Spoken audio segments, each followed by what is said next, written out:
Hello, and welcome to the Empowerography Podcast. This is a platform created for women's voices to be heard and a place to share their stories, journeys, and successes with the world for the purpose of helping other women who might be on similar journeys. We are empowering women one episode at a time. I'm your host, Brad Walsh, so kick back, grab one of your favorite beverages, and enjoy the stories.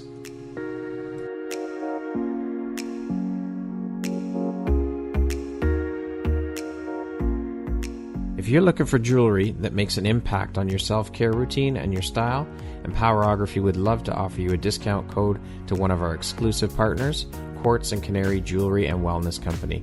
Please use code EMPOWER15 to receive 15% off upon checkout at www.quartzandcanary.com. Quartz and Canary is truly the place where spirituality meets style. Hello there, Brad Walsh here, your host of the Empowerography Podcast. Today, my guest is Lolita Walker. She is a transformational specialist, a corporate coach, and a TEDx and motivational speaker. How are you doing today, Lolita? I am doing amazing. I'm so excited to be here and cannot wait to chat with you and your audience today. Thank you so much for taking the time to be here. I know we've been trying to get this done for a little bit, so it's nice to finally be connected with you and have you here to actually sit down and have this conversation. I appreciate you, and I appreciate you taking the time. Yeah, absolutely. I know, but now is the best time. I always feel like nothing happens by circumstance. And I know we had a little bit of trouble, but now it's going to be so amazing. I'm so looking forward to it. Absolutely. So as mentioned, you're a transformational specialist, a corporate coach, a TEDx and motivational speaker. You're also an author, a podcast host, the owner and founder of Walker and Walker Enterprises, and the creator of individual and corporate programming. That is one hell of an extensive resume. How on earth do you find the time to squeeze this all into your day? How do you prioritize, Lolita? That is such a good question. Listen, as you were reading all of that out, I was like, wow, that is a lot. I do a lot. I do a lot. Yes. Priorities. It's really about, for me, prioritizing, and I do it. My system is in the form of G.A.P.S, G.A.P.S, and I set my goal. I set my goal for 2 weeks, and the A is for accountability, for the plan, and then the strategy. And I follow that process. So every 2 weeks, the goal starts with by when I'm going to do what and for what reason. So I lay out my 2-week plan and I just execute absolutely on that. It's like, what are you going to accomplish in 2 weeks? What will be your win in 2 weeks? Let's get ourselves there. How long have you had this G.A.P.S in place now for your regime, your regiment? Yeah, it's been at least 4 years. Okay. I came up with it about 4 years ago. And I've always been task oriented. I'm an industrial engineer by trade. Okay. And so I'm always into process driven accomplishments. And that's how I thrive. But really, when people started coming to me for knowing how to navigate through change and how to pause in the midst of everything, I came up with this process and I use it, which is how I can absolutely teach it, right? I love it. So, Lolita, for those who might not know, what is a transformational specialist and what does a transformational specialist do? Yes, such a good question. Is help you to transform into your bigger, better, bolder you. When I first had that title, I was in corporate America. I was working for an amazing company and my title was transformation specialist. And what I was doing there was really helping people to navigate through change, through an acquisition, actually, at that time. And we were doing a number of things inside of the corporate environment and specifically within the operations areas. And people needed to reapply for their jobs. We were moving some equipment out to other parts of the business in other countries. And it was really about transforming. So taking people from where they were to where they absolutely wanted and deserved to be by way of a new process. And what I did was when I came into this space where I'm a certified life leadership and executive coach, both in the corporate space as well as individuals. And when I started doing this work, I'm realizing like, Lolita, you are transforming people by what you're doing. And so that is what a transformational specialist is. And that is what I'm able to do, which is such a blessing, actually, in working in your gifts. I love it. Now, before making the jump to entrepreneurship in your previous life, as you mentioned, you were an industrial engineer. What inspired the path to become an industrial engineer and how long did you work in that industry? Oh, what inspired me to be an industrial engineer? I haven't gotten this question before. Let me think back. It's so interesting. When I went to college, I didn't really know what I was going to be. And really, I just wanted to make a lot of money. That was the goal. And really, that was the goal. And I don't have engineers in my family, but when I really started, I went to a math bridge program in the summer before I went to school. And as we started creating and we started building and we started really delving into what was available at school, I saw this engineering building. And I'm like, well, what type of engineers come out of there? Yeah. And I went, and at the time, there was industrial, there was electrical, and civil. There were only 3. Now there's about 10 at the school, but there were only 3. And industrial for me is where I chose because it added in a business aspect. It was like the people, the human side of things. And that is where I thrive, really, with people. And that is how I got into industrial engineering. Amazing. Now, you touched on working in corporate America. I come from a corporate background, and I've seen, even now, still that mindset and the behavior of the old boys club mentality when it comes to things like equal pay for women and women in C-suite level positions in these big corporations. And to me, I think it's horrible that we're still dealing with this mentality and mindset of the 1940s in the year 2021. I mean, we're starting to see a shift, I think, in mindset, and a lot more women like yourself standing up and saying, enough is enough. I'm taking on the role of CEO. If I'm not going to get it in these companies, I'll start my own business and I'm the CEO of my own company. Can you speak to, if any, some of the adversity you had to overcome when you were first starting out in corporate America and how you dealt with it? Pick one, anyone. I have so many. Let me try to think of one story. Oh, you can give me a couple. That's all good. Absolutely. So I remember being inside of a meeting, and it's inside of my book, actually. I remember being inside of a meeting, and I was the manager of an operations department.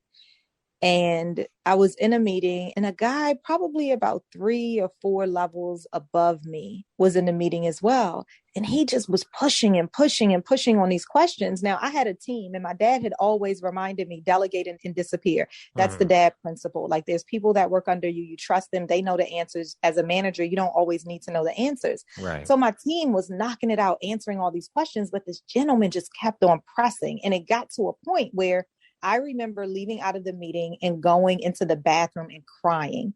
And I remember calling my father and telling him exactly what happened. Like, can you believe, what do I do? And he said, Lolita, get yourself together, wipe the tears, wash your face so it's not red. Your eyes are not red. And I want you to walk. And this is what you say to this man. And I did it. I did it. I walked in. And I said that to the man. Can I speak to you for a minute? Only him and I. Yeah. And he told me in that moment, I'm so glad that you said something. I'm glad that you said something, because to be quite honest with you, you said something to me when I first came in and I took offense to it. And that was the reaction. And he said, I think that you're powerful. And he became my mentor on the spot in that moment. Really? And I must say that absolutely. And he was my biggest sponsor throughout the organization. Yep. Wow. What a turn of events. What a turn of events. And that, to me, is leveraging the power of your voice. And from that moment, I recognized and I realized that if you do not take a moment to recollect yourself, get your thoughts together, what is the end goal of this conversation, and have a conversation with the person directly. And whether they receive it or not, what you've done is put the person on notice. And that's what I was able to do in that moment. And that's what I work with women to do absolutely still today. I love that. Yeah, absolutely. That is phenomenal. How did overcoming adversity fuel your drive and passion for the work you do now? I've been there. I've been an only woman. I've been an only Black woman. I've been an only youngest Black woman in a corporate space, which was really dominated by older white men. Right. I've had to manage older white men. I've been on a senior leadership team as an only Black woman on a senior leadership team many times before. And I think having to overcome adversity, to me, is walking in the face of fear. It is that I've learned so many lessons just by listening, just from being an only. It's in those moments of adversity, it's in those moments of misfortune that was dealt to you that you walk stronger, talk stronger, and behave differently. And that is why I'm able to walk in it today. That is what fuels my increased confidence. That is what reminds me of what my strengths are every single day. How long did it take you to get to that point, though? That's a lot of work. It takes a lot of self-work and hard work to get to that point. It does. My upbringing for me was amazing. Some people will say it was really tough, but I look back on my parents, and my parents were married for 35 years, and death is what did them part. My father passed away 7 years ago to cancer. Oh, I'm sorry. And he was my biggest, oh, thank you so much. He was my biggest cheerleader. And as I was growing up, he was from Jamaica. My mom was from the South, and they pushed me very hard. They demanded excellence. And even I tell my son today is that we are allergic to average. And when you start with that, yeah, we are allergic to average. Who has time? Right? I want you to stay away from average. We don't bring seeds into our home unless that's the best that you can do. And if that's the best that you can do, then let's talk about how you can be better. Amazing. So what are your thoughts on this shift in mindset on the landscape of entrepreneurship and women-run businesses? And secondly, in your opinion, how do women continue to push through? Because I don't think we're anywhere near where we should be in terms of women and entrepreneurship and women, even in the corporate world, getting their due in these corporations. So how do women continue to push through and continue to break down these ridiculous barriers and ways of thinking, in your opinion? Yeah, what a great question. And also, let me just say this, Brad, is to hear a gentleman be able to be inside of a space that is really promoting the welfare of women and the progression of women inside of the corporate spaces and beyond is so refreshing. So to have an ally in this space is amazing. So thank you for that. Thank you. I really, truly appreciate that. It's nice to be recognized for the work I'm doing. And I love what I'm doing. It's women like yourself that inspire me to do this work. Oh, I love it. Yes. And we have to keep on showing up. I think to answer your question is how do you keep on pushing is you push. You got to know that you're better than standing behind a table. No, come to the table. You make your presence known. You make yourself known. I think also asking for help. A lot of times women, and I've been in this situation too, we're super women and we want to wear this cape and we're nourishing everybody and we're rarely pausing to really feel the power that is within our pause. We're rarely doing that. And I'll tell you that it wasn't until I left corporate that I really recognized how hard I was working. Really. I didn't recognize it because I hadn't paused. And now with coaches that are out here, I have this client that I was working with, a senior level client. I won't tell you the company, but so many women can fit this bill. But the senior level client and a coaching client. And she said, I've had these corporate coaches, but there's no one, Lolita, who has really penetrated me like you do. And let me tell you why. Right. The difference is because when you can listen intently and you can come at a place where you are hearing and not judging, when you as a power woman can come and you can sit down and say, listen, this is what it is I'm going through. And you can listen to someone who is ready just to hear you. Who else can you talk to the higher up that you come?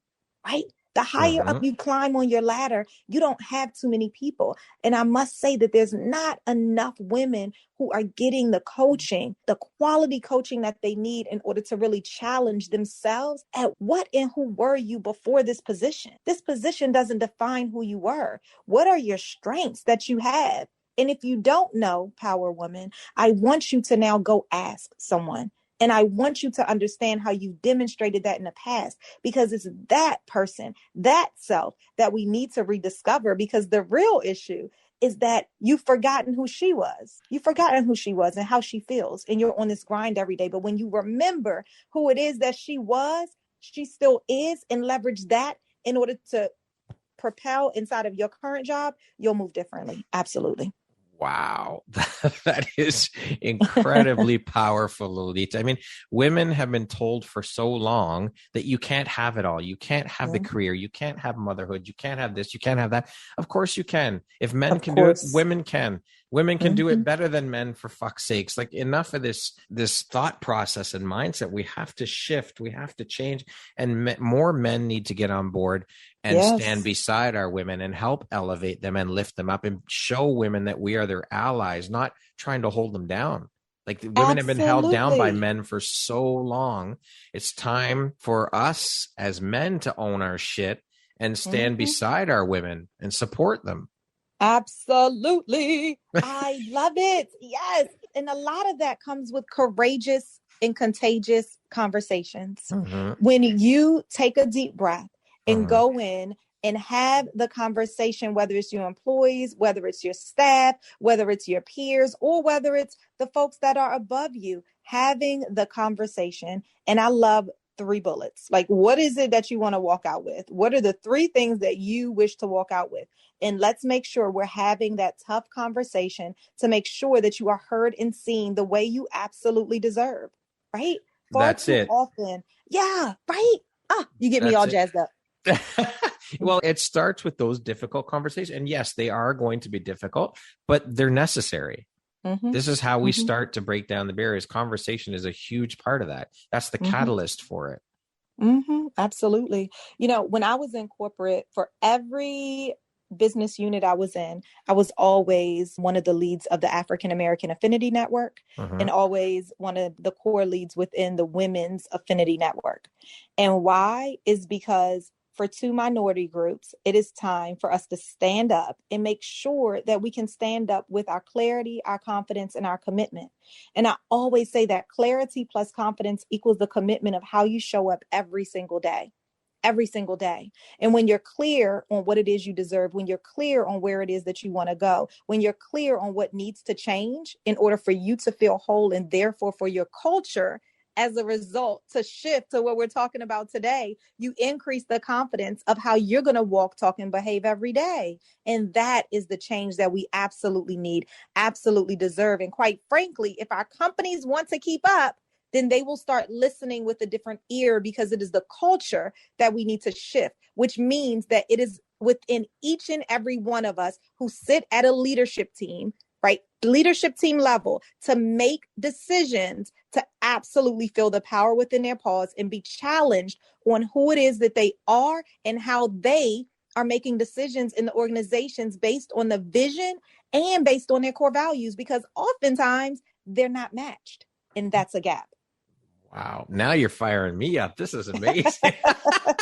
You are so inspirational. The way you speak and what you speak to, it's incredible, Lolita. Absolutely incredible. Thank you. Okay. So Brad, I don't even know if I told you the things that I do. So let me do that. You did a good job introducing me as a speaker and a certified life leadership and executive coach. I mean, amongst a lot of things, but I want to talk about those too, because I get so excited, right? Yeah. The first is that you already know I work with individuals. And when I work with individuals, we really tap in on that clarity, that confidence, and that commitment. Okay, got that. But then when I go into these organizations, the key is working with these teams and looking at the leadership team, because what I found is that oftentimes there's this disconnect between the values of the individual leaders and then what the vision is of the company. And quite frankly, when I ask the question, hey, what's the vision of the company? What is your mission statement? They don't know. Wow. And if you don't know the values and the mission statement of your company that you work for every day, that you're leading people within, therein lies the gap. Right. So that is where we start gaining clarity before we get to the action. Your clarity plus your confidence equals the commitment of how you show up. And then quite frankly, getting in touch with the people who are doing the work, which is really what drives the culture, right? Right. Yes, absolutely. I mean, I think there is a huge disconnect between leadership in corporate jobs and these big corporations and the staff that do the work. For sure. And that needs to change. We need to narrow that gap. Absolutely. Absolutely. And I firmly believe that leadership starts at the top. But leadership is up, down, and all around. And because we're not taking the time to get in touch with the leaders within the organization, I'm talking about the people who truly do the work, all the way to the production for it, that bring the value. That bring the value for the products and the services that we push out into the world. That is where we need to get in touch first. And that's the work. That's why I love what I do, because you can physically see the tangibles that are resulting from the work that it is that I'm doing. And I absolutely love it. I could tell you're very, very passionate. Yes. So, speaking of corporate culture and the corporate world, what was the catalyst moment for you where you said, I've had enough of this corporate life. I don't want it anymore. I need to get out on my own? Such a funny story to me. I talk about it in my TEDx talk as well. Is this here? I remember that the company that I was working for, which is a major company, I loved it, consumer products company. And I was working for a brand. And this brand I was working for was being divested from the parent company, and it was being purchased by a smaller company, but still very effective inside of the beauty space. And when that company came in, what I recognized was, I don't really know if my values might be aligned. I think that they are an amazing company who are doing amazing things. But for me, the culture wasn't one that was aligned with me as Lolita E Walker. And when I recognized that, and I was asked to go move to a different state in order to help to start up a couple of things, what I said was, no, thank you. Wow. And it was right inside of that moment of that no, thank you, that you recognize that, okay, now here's the kicker. In my mind, I was going to take my mini retirement and then go back into another corporate space because I thrived in corporate. I was there for almost 20 years. I know how to navigate inside of a corporate culture. And while I was out on my mini retirement, I recognized that, oh my gosh, this feels so good. I didn't have any entrepreneurs in my family, so I didn't have anybody to walk this through with. But I said, you know what? People were coming to me actually during this mini retirement, and they were asking me to help them navigate change because I was experiencing so much change at once. And they were saying, how are you not going insane? What's happening? And I developed this 5-step process, and through it, I was taking people through. And as I started asking about my core strengths and all of that, it led me to coaching. And I said, well, I love that. Well, why not get certified? I'm a certified engineer. I'm a certified MBA. You know, I have degrees. So why not get it in where I'm going to be helping people to really shift differently? And that is what it is. There was born Walker & Walker Enterprises. Amazing. Now, you being a serial entrepreneur, has the entrepreneurial bug always been within you, do you think? And where, as you just stated, no one in your family is entrepreneurial. So where do you think that comes from for you? Oh, that's such a good question. I've never been asked that before. Yeah. Have I always been an entrepreneur? I have always been someone who thrives in helping others succeed. I've always been that person. So even as working in corporate as a manager, as a leader, I've always been pushing other people to where they absolutely deserve to be and where they want to go. Right. So that's that. I think the entrepreneurial piece is doing it at my own pace, how I want it, without anyone really pushing me to get it done, because I am the catalyst who propels the action. And yeah, so I will say that there has been this spirit of wanting to do things Lolita's way, have my name on things, make sure that I'm being recognized and rewarded. So yes, is the answer. I never thought about it. Okay, well, there we go. New discoveries. I know. Really good. What drives or motivates and inspires you to keep going, to keep pushing and excelling at all that you do? The inspiration, the motivation that I get from others. Really, it's the tangibles in what I do. I did a live on this the other day. Is anytime I want to give up, and I'll tell you, sometimes it comes faster than other times, but anytime I'm questioning what it is that I'm doing, and if I'm ready to give up, God puts something in my way. It will be a client that says, Lolita, this is what you've done for me. It'll be someone in my DM that says, hey, I heard you speak somewhere and this is what it's done for me. Hey, I heard that soul work exercise. Hey, I heard your podcast. Hey. And it's all of those things that remind me that even in the fell clutch of circumstance, right? Even in the midst of it all, there is one person that I'm affecting every single day. And the win in that is that Walker & Walker Enterprises is here to help people one journey at a time. And when I can remember my why, there's the winner. Awesome.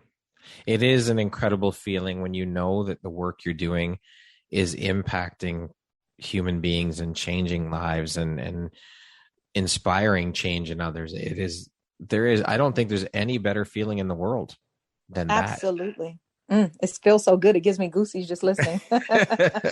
Now, you support, volunteer with multiple organizations. You sit on multiple boards. How did you get into doing philanthropic and charitable work? Where did that come from? Well, my father was from Jamaica, and he used to take us every 2 years, my brother and I, my mom, every 2 years we would go to Jamaica. Uh-huh. And my father wasn't from the glorious, cool, touristy parts of Jamaica. He was from Westmoreland, which is in the sticks of Jamaica. Okay. And he wanted us to make sure that we recognized that what we had, even if we didn't think it was a lot, is always and should always be in gratitude, because there's so many other people around the world that don't have what we had. That's the first time I saw an outhouse. That's the first time I had to use an outhouse. That's the first time I saw people not walking with shoes because they didn't have them. First time that I'd seen non-paved roads, just perspective. And that really got me into a space where it was perspective. It was everybody doesn't have what you have. And even though you can have more, because there's always more that you want, there's people that have less. And by the way, are super happy. Yes. Super happy. Very true. Very true. Yes. And how old were you when your dad, like when that really was driven home for you, when you really realized, how old were you? 11. And, wow. Now we were going way before that, right? But it just felt normal and this is something new. But 11, and the reason I remember that age is because I remember on our way to the airport, I forgot my flip-flops, and I was making a big deal because I forgot my flip-flops. How am I going to go to the beach? And they stopped at CVS. I'll remember I got some pink flip-flops, and my pink flip-flops while we were in Jamaica broke, and I threw them in the trash. And I remember a girl walking over to the trash can and getting them out and walking away. And she looked at me with this look of kind of disgust. Wow. And I remember I asked my father, like, what is she going to do with those? Why is she taking our trash? And my father said, because she's going to fix them, because they're not broken. She's going to fix them, and she's going to wear them, and she's going to wear them to church. And I'm like, well, why doesn't she have them on now? And he reminded me, because they're not play shoes. She will still be in her bare feet playing on this dirt and this gravel, but it is with gratitude that she takes them, and she will appreciate them when you didn't.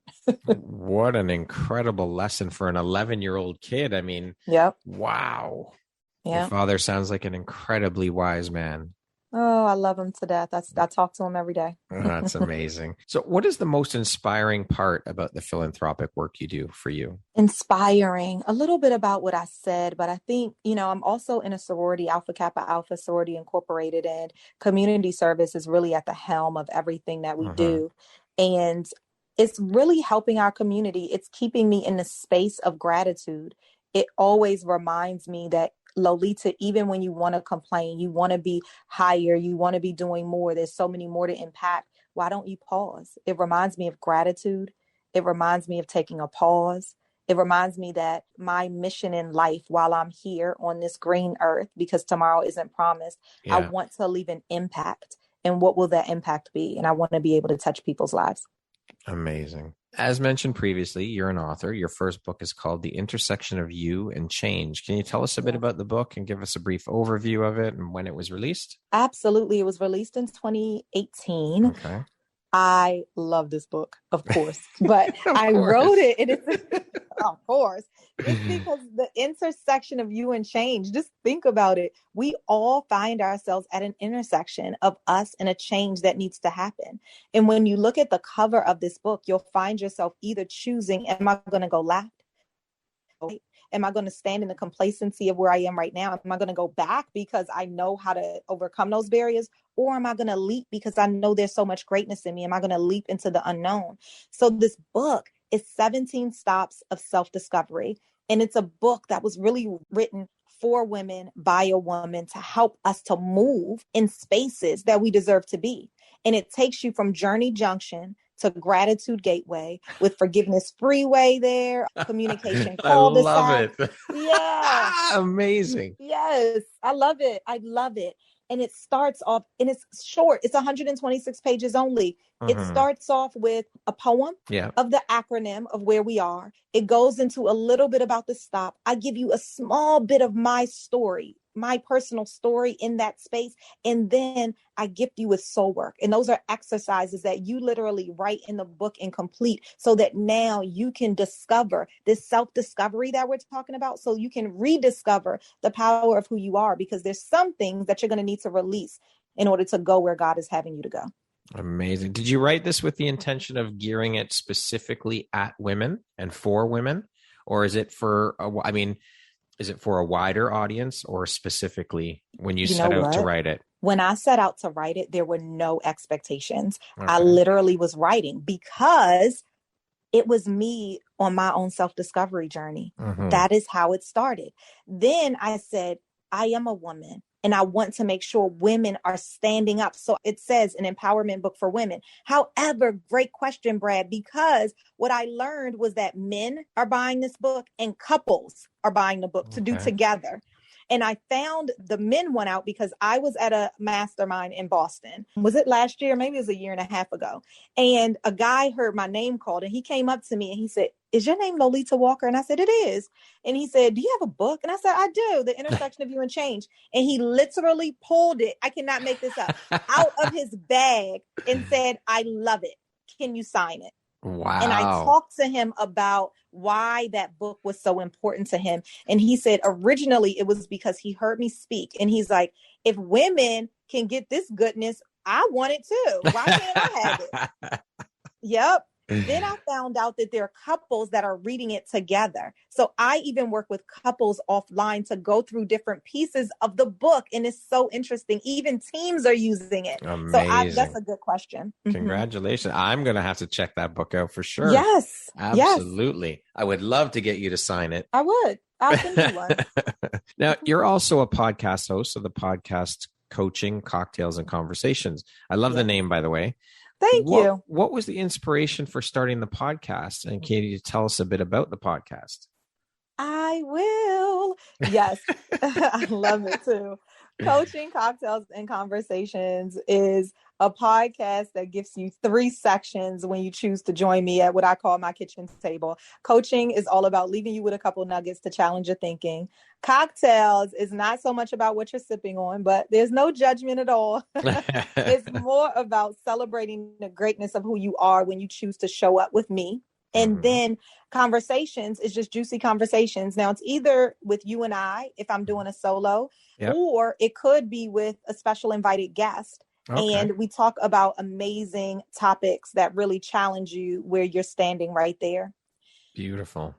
I have to ask, how was the whole experience of doing a TEDx talk for you? And how did that opportunity come about for you? I loved it. It shifted me and it shifted the way I think about speaking. I love it because it's a process. So how did it come about? It's so funny how it came about for me. I believe in vision boards. I believe in making your vision clear, seeing it every day. And on my vision board for that particular year, I had it looked like a stage that you could look at the stage and it looked like Showtime at the Apollo. It did. It looked like the Apollo Theater. And I didn't know where I would be speaking, but I knew my vision was to penetrate more of an audience than what I had been used to. I wanted this year to be my greatest year ever, impacting many. And I wanted it to be in a place like that. And after I was certified as a coach, I remember talking to one of the other coaches who were certified, and I was telling her about my visions and things like that. And she said, you know what, Lolita, you should be a TEDx speaker. And I was like, oh yeah, I'll add that to be on my vision board for next year. And she said, no, they're accepting applications. Let me send it to you. And by the way, it's due tomorrow. Oh, man. And I said, okay. And I got it. And you had to submit a video. And I remember I go back and look at that video sometimes. I really should post it. I go back and look at that video sometimes, and it is really the worst ever. It's the worst because I was reading, you could see my eyes reading across. But what I recognized is that they weren't looking for the power speaker, Lolita. What they were looking for was, is your content something that is going to shift the nation? Is your content of what you want to bring to the table something that can literally be a core idea that changes the world today? Wow. What an honor. Absolute honor. Can you share a bit about with us what the story that inspired your talk? Yes. Well, there were a couple stories in there, but the core idea is that a momentary interruption in your life, whether it's 5 minutes, 5 months, or 5 years, like this could be one right here. This momentary interruption can absolutely shift you to become your most revolutionary self. And let me tell you how. That is the premise of the talk.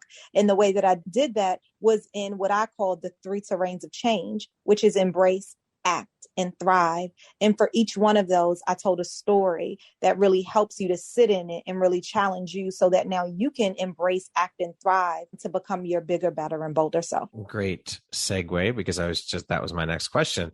You mentioned the 3 terrains of change: embrace, act, and thrive. Can you explain to us the importance of these 3 terrains of change and navigating through them? Yeah. Embrace really is all about embracing where it is that you are in this moment in time. And what I find is that oftentimes we are not honest with ourselves and where we stand in this moment. When we can acknowledge and embrace where it is that you are, it doesn't mean you have to love it, but you have to be able to say, I am standing right here. I am standing inside of this moment. And what does this moment mean to you? That's embrace. That's the work around that. And this is all in an effort to get to navigating change. So embracing where it is that you are right now. Acting is really about acting in your strengths. And don't forget to act in your strengths. You got to absolutely know what your strengths are. Right. So it's really getting grounded on what your strengths are and acting in it. And then embrace, act, and thriving in the greatness that is already you. Thriving in the greatness of where you want to be, because where is your future self? Where is it that you want to be? And I want to help you thrive because you have taken the moment to embrace. You have taken the moments to act. And now we're going to thrive. We're going to leap, because one of the affirmations, I write affirmations as well. One of the affirmations that I have is that I am the greatness that others have yet to see. And sometimes that includes yourself, right? Amazing. Absolutely. Of course. Another thing to add to your resume, affirmation writer. Is there nothing that you can't do? I also write poetry. I know. Phenomenal. You are an incredibly inspiring human being, woman, and soul. Just amazing. Lolita, to date, what would you say is your biggest high or your greatest win? Oh, my greatest win is being the daughter of Emmanuel A. Walker, the mother of Walker George Bishop. Absolutely. Beautiful. What do you think your unique skill set or superpower is that's helped you become so successful? Oh, that's so good, because a woman actually on the Clubhouse app said, Lolita, oh my goodness, I've been wanting to know. I had it in my head and I'm like, what is it that she does? And this is my superpower. She said, you speak spoken word gospel into people's souls so that they can shift differently. That's wow, that is powerful. Isn't it? It's so much so it's on my bio now. I love it. Speaking of success, how do you define the word success? What does that word mean to you? Oh, that's such a good question. I define success as your ultimate living, your ultimate being. Success is different for everyone. For me, success is being free, living free, and understand what that means to you. For me, that looks like making time for my family. That looks like living in my values. That looks like achieving my goals that I set out. It looks like pushing me bigger, better, and bolder beyond where I stand today. It looks like impacting others. It looks like making sure that I'm being in touch and hearing from others my wins and the opportunities that I have. So my success is not married to anyone or anything. I believe in God. It's in my foundation. Faith is at the core of my foundation. So success for me is in a multitude of different things. And that's why I celebrate my win. Every day I write on a small wins board. And that's what we do in our family is every day, everyone writes one small win that they had. Now there's no judgment on that. Sometimes my son is like, oh, I had 2 desserts. That's a win for me. Write it down. Write it down. You know what? I love that. I love that you said that. And I love that you do that because I think it is incredibly important because I find that we as human beings don't take the time to slow down and look at our wins and look at our accomplishments and celebrate those, no matter how big or small they are. We need to celebrate them, and we don't take the time to do it. Mm-hmm. We just get one thing done and on to the next, on to the next, on to the next. We never slow down to smell the rose. And I think that COVID started that process. I think that helped some people recognize that it needs to be done. I just hope that as we move out of COVID onto the other side, I hope that people keep with them those values and remember those things and remember to take the time to slow down. Absolutely. And this is the thing. We have choice now. Yes. We've experienced it. And now it's time for us to choose how we want the rest of our life to be. What are you taking away from the lessons and the learnings and how you feel within this pause? You've been voluntold, right? We didn't choose it, but you've been voluntold. Now, what are you going to do? Yeah, that's right. We have a choice. It's totally up to us now, right? Absolutely. Lolita, can you share a situation that's occurred in your life that you feel provides insight as to your character, who Lolita is? What a great question. A situation or something that's happened in my life that's made me me. So many situations. I'm just going to go back to Jamaica. I will never forget every 2 years going and recognizing the power that is within me right now. I remember, just think about it, going somewhere where everybody doesn't have what you have, but yet they're so happy. So there's aspects of gratitude that is in me. There's aspects of integrity. There's aspects of non-judgment. There's aspects of pushing, dedication. There's aspects to family. All of that really was learned as a family, and how we traveled together and how we loved and we lived and we laughed, and all of those memories really make me who I am now. Me being a giving soul, me writing is really because my father made sure, guess what? We were doing book reports. Yeah. Him and my mom were like, you're doing book reports growing up. You can complain if you want. And then when we got it back, it was so much red on it. I'm like, did I do anything right? But right now I'm an author. Beautiful. What would you say is one of the most important things you've learned in your life? And what was your life like before learning it? And what was your life like after learning it? The most important thing that I've learned is that there is power within a pause. What was my life like before I recognized it? I want to say that I didn't really understand or feel that until I was 40. 40 was so transformational for me. 40 was when I wrote my book. 40 was when I developed products and services. 40 was when, I had a company. All of this newness was happening during self-discovery. So what was it like before? Well, before it was just running. Before it was, I got to do this. And I wasn't pausing. I wasn't pausing to live life. Wow. Like I said before, we get caught up in just doing. We're human. And one thing a friend of mine says to me is we have to recognize and remember that we are human beings, not human doings. Yes. Absolutely. I have a friend who says that as well. Yeah, it's important. What makes you feel inspired or like your best self? Water and trees. Absolutely. Water and trees. When I am around water, when I am around trees, just nature, I feel my most be free. And when I'm in that most be free state, I'm my most creative. So I'm my most inspired. Poetry comes out. It's just amazing. And I'm able to sit with myself. I love it. What would you say is one of the best pieces of advice you ever received? Choices are what you make them appropriately. Love that. What does the word empowerment mean to you? Power others, power yourself. It's really about fueling yourself. If you think about a plug, electricity, how much of that are you plugging into yourself and plugging into others? Empowerment really to me is that fuel, that spark, that power that allows you to not only power other people, get other people going, helping them move, but also power yourself. Well, yeah. I mean, if you're not powering yourself, you certainly can't power others. Yeah, for sure. Absolutely. Okay, we're going to jump into a little rapid fire section here. So the next grouping questions, just a couple word answers, okay? Okay. How would you describe yourself in one word? Powerful. If you could teach the world one thing, what would it be? Pause. What's one thing you want but cannot buy with money? Freedom. What is your favorite entrepreneurial book? The Intersection of You and Change. The 7 Habits of Highly Effective People. The answers don't have to all be just one word. A few words. You can elaborate a little bit. Just try to keep it rapid fire. Yeah, no worries. This is good. If you could change one thing about the world, what would you change? Equality. I would make everyone equal every single day. We will all show up and be given equal privileges, equal rights, equal pay.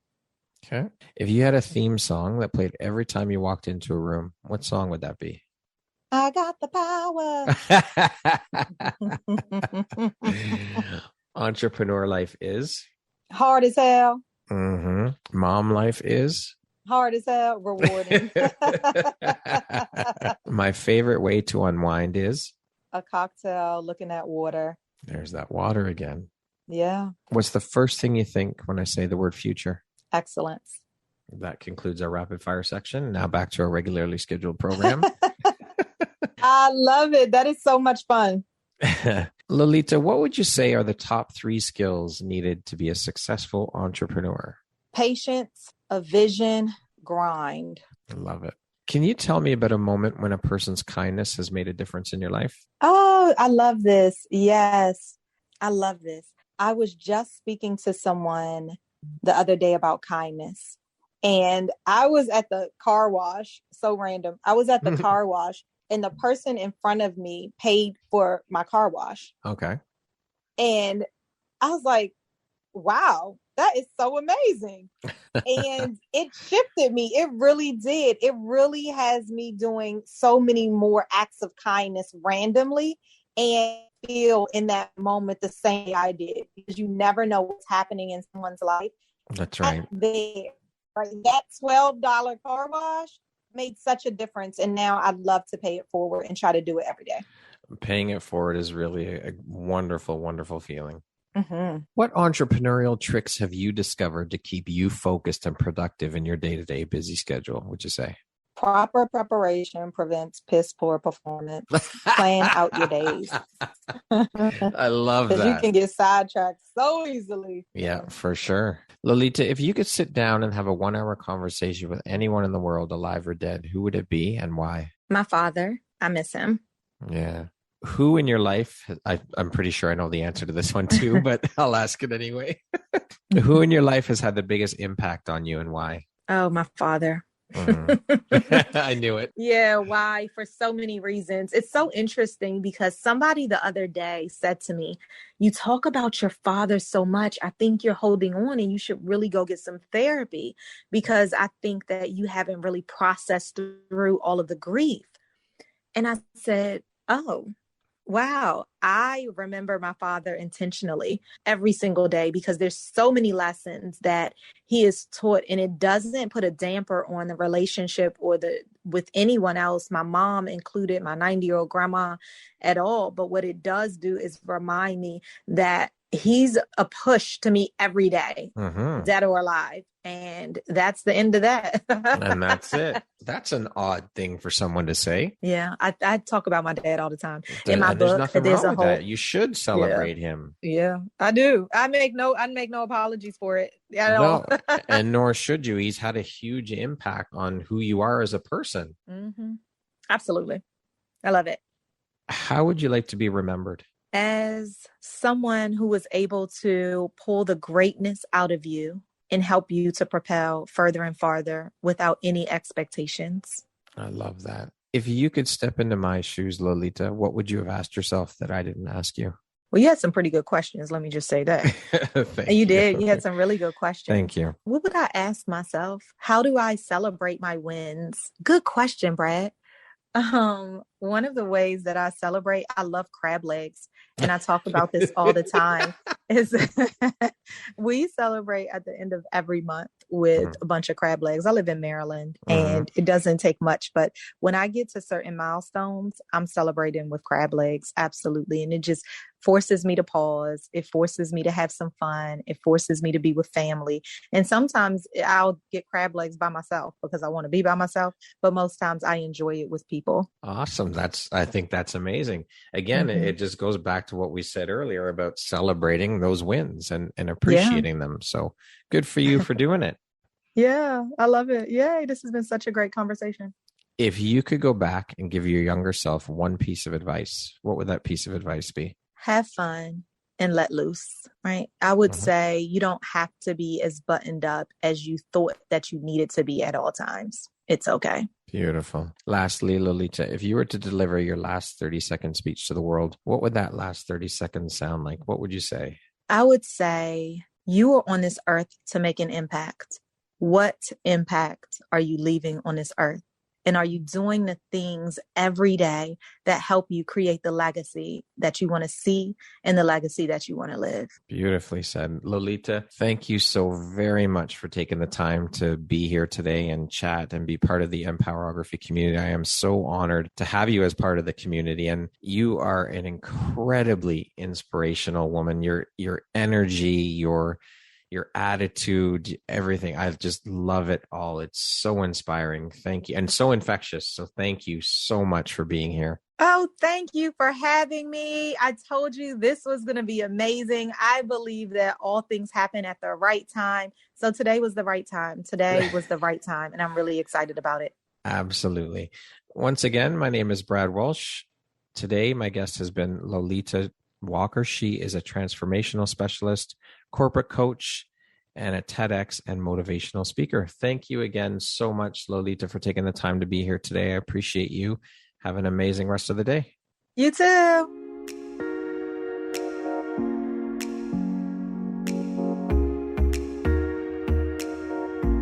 Thank you very much for listening to this podcast. If you haven't yet, please be sure to subscribe, rate, review, and share with all your friends. You can find me at viseuphoria.ca and follow me on Instagram at Empowerography Podcast and on Facebook at Empowerography. Please join me next time for another inspirational story from yet another amazing woman.